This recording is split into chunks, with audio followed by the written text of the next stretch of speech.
And also over there, replica of the first Spanish Catholic mission. Now out here, this field, that is the archaeological field, the site of the first settlement of St. Augustine. Now through many, many years of digs and research, it's been established positively that that's where it began. You see, when Menendez and his men first landed, it's believed he landed right over there. Across the way, you'll see a huge cross over there. All right. Now, Menendez looked over here and told his men to establish St. Augustine in this area because at that time the natives had left this area because it had become a small peninsula surrounded by swamp. He said, it's easy to defend. They can only attack from one direction. So that's why they first developed St. Augustine out there.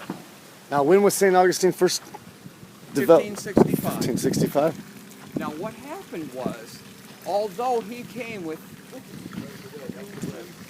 700 plus men, he left just over 100 here because he wanted to establish other colonies. Unfortunately, they took off before leaving many supplies here. Now, St. Augustine was established out there, but they ran out of supplies. They weren't being replenished. They became disgruntled. They went to the natives looking for food and women. That was in about 9 months. Shortly after that, that settlement burned to the ground. Oh, wow. Now, the Spanish claimed that the natives did it. The natives said, no, the Spanish burned it down themselves. Either is plausible. The Spanish wanted to leave. The natives wanted them gone. Menendez, however, would not let St. Augustine be abandoned. They then moved over to what is now Anastasia Island. But because of the size of their cannons, which you'll see out there, they're very small. It's all he could afford.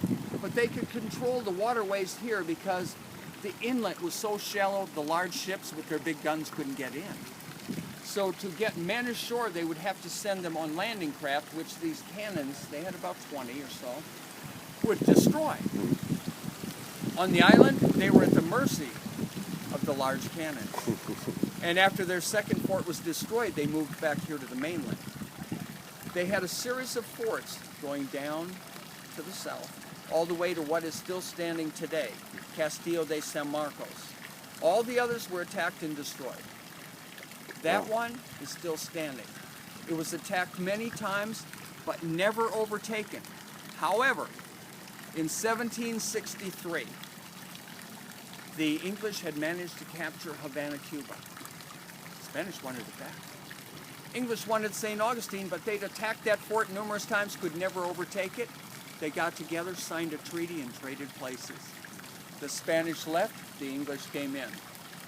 And they were here till the Revolutionary War. Very nice. And then they were gone.